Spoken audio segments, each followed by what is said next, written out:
എല്ലാവർക്കും നമസ്കാരം. എന്നെ എല്ലാവർക്കും അറിയല്ലോ അല്ലേ? കുറച്ച് പേർക്കെങ്കിലും എന്തായാലും അറിയാതിരിക്കില്ല. ഞാൻ കുളപ്പുള്ളി ലീല. ദേ ആരും കൊലപ്പുള്ളിയാക്കിയേക്കരുതേ, ഞാൻ പറയാം.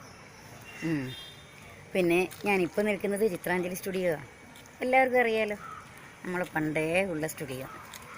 അപ്പം ഞാനൊരു ചെറിയ ആർട്ടിസ്റ്റാണെന്ന് അറിയാലോ അല്ലേ? ഒരു ചെറിയ പടം ചെയ്തിട്ടുണ്ട്.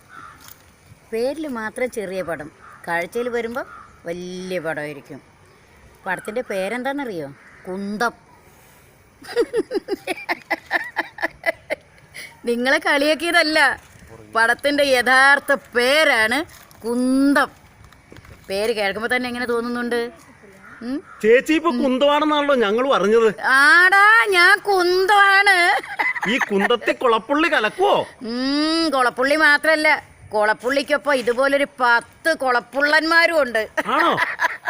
അപ്പൊ ഞങ്ങൾ കാത്തിരിക്കണം. എല്ലാരും കാണണം. പല പ്രത്യേകതയുണ്ട്. കാരണം ഇതുവരെ ഞാൻ ചെയ്യാത്തൊരു ക്യാരക്ടറാണ്.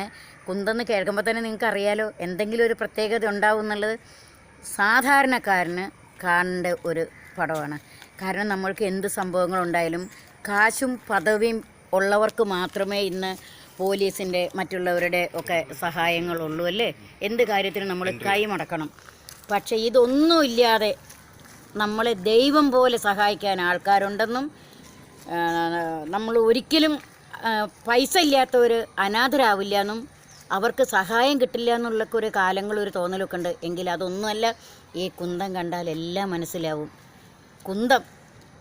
അതെ, കുറേ നേരമായാലും ഇവിടെ പറയുന്നത് എന്താ ഇവിടെ കാര്യം? എടാ, ഞാൻ എൻ്റെ പടത്തിന്റെ കാര്യം പറയാം. ഏത് പടം? കുന്തം. എന്റെ പൊന്നേ, കേരളം മൊത്തം ഇതൊരു സംസാര വിഷയം. എന്നോട് ഒരാൾ ചോദിച്ചേ, എവിടുന്നാണ് ചേച്ചി എവിടെയാന്ന് ചോദിച്ചു. ഞാൻ ലൊക്കേഷനിൽ ഏതാ പടം? കുന്തം. പക്ഷെ എന്നെ 2 തെറി.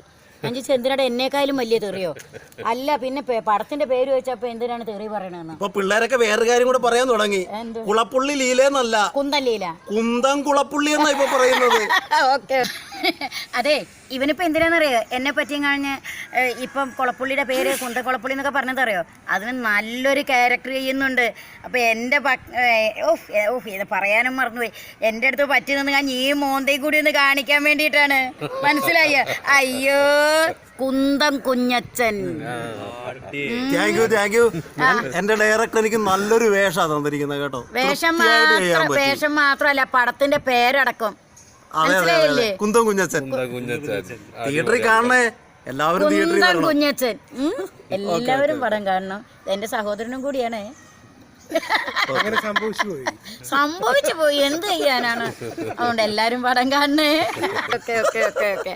അതുകൊണ്ട് എല്ലാവരോടും പറയാണ്, കുന്തം എല്ലാവരും കാണണം. നല്ല പടമാണ്. പേരിൻ്റെ പ്രത്യേകത പോലെ അതിൽ പല പുതുമുഖങ്ങളുണ്ട്. ഇതിൻ്റെ ഡയറക്ടർ പുതുമുഖമാണ്.